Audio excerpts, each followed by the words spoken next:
The gloves are off once again. We're at Hollywood Smoke in Santa Monica, California. I'm Steve Kim, joined by the star of the show and Hall of Famer, Ray Boom Boom Mancini. Just telling the truth here. Oh, man. Ray, man. you were a fighter.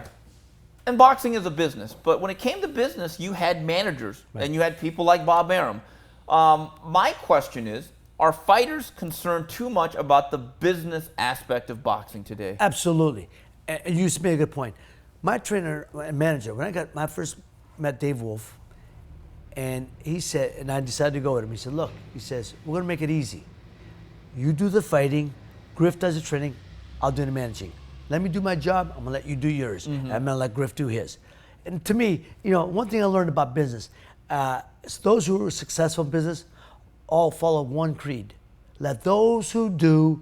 Mm-hmm. I don't do what you do, Steve. Yeah. You're a terrific writer. I don't do that. Let you do that. I know boxing a little bit. Let me talk about boxing. So, you know what I'm saying? When we're talking, you're allowing me to do that. That's the problem, these guys. I see Cotto now, perfect example. He wants to be the matchmaker. He wants to, I don't know how much. He's the A side, just ask him. Yeah. He'll let you know. He wants to be a matchmaker. He wants to, and I don't understand that. Freddie's a trainer, but even that, I don't know how much Cotto's listening to him, or is Cotto doing his own thing. A lot of these fighters now, when they start, look, De La Hoya was a perfect example. De La Hoya changed managers like he changed underwear. So how can you say you're the trainer of De La Hoya when you know that you could be cut out, fired the next day? Mm-hmm. He ran his own show. Successful or not, he ran it. I don't agree with that. I just want to worry about the fight.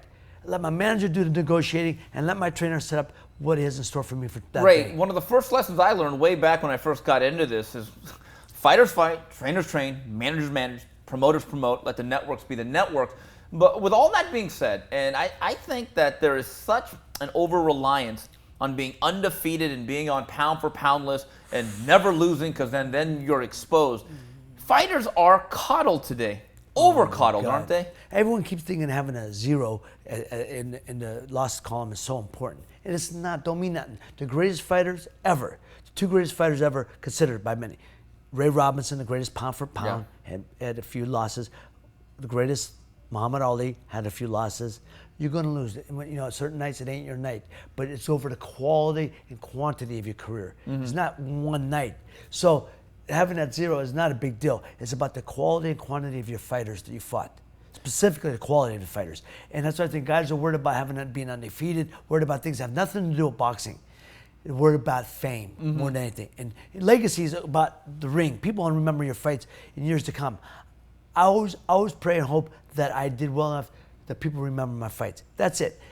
Whether I won or lost, it was a great fight. That's all I want. Ray, does it drive you up a wall, though? A good fighter will win a big fight or have a great performance, and then the announcer will say, well, what do you want next? And the guy says, well, I'm going to let my manager handle that, which a lot of times is a coded phrase for I'm going to hide behind him. Right.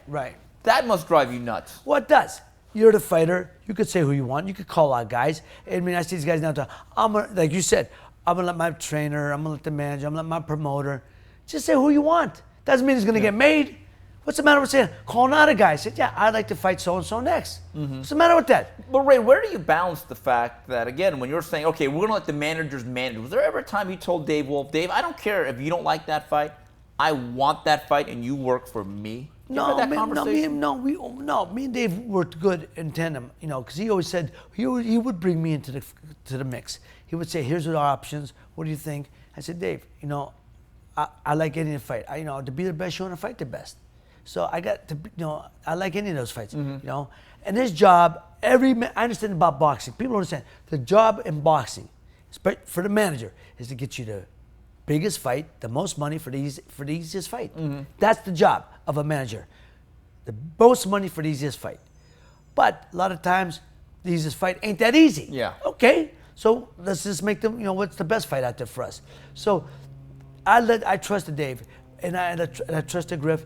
And I always felt that, look, I couldn't have an easy fight. My style didn't allow it. Mm-hmm. So it didn't matter who they put in front of me. It was going to be a hard fight, entertaining fight, one way or the other. Mm-hmm. Ray, I don't want to make you sound like the guy that says back when you went to school, you went through 8 miles of snow, but you did grow up in Youngstown, Ohio, so let's be honest. Yeah. But do you think that fighters today, with the climate of business, Do you think they're softer today than your era? Oh, yes, and I'll tell you why. Because they worry more about the business, Right? more about the fighting. It's called show business for a reason.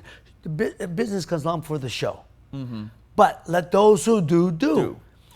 And when it comes showtime, deliver on your end.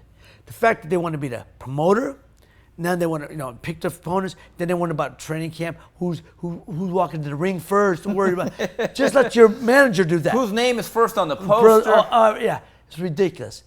And then they go in and they put on a bad performance, or they stink the joint out, and then they wonder why people don't want to see them, and why people complain about, or why people talk about them on social media, and then the Twitter trolls will come out, and then they want to get all they get all butthurt about it. Oh my God! Just do your job, fight to the best of your ability, put on a performance, put on an entertaining performance, and people won't be talking about it. Say, hey, whether you win or lose, you did a good job, you put on a good show, because that's all the bottom line.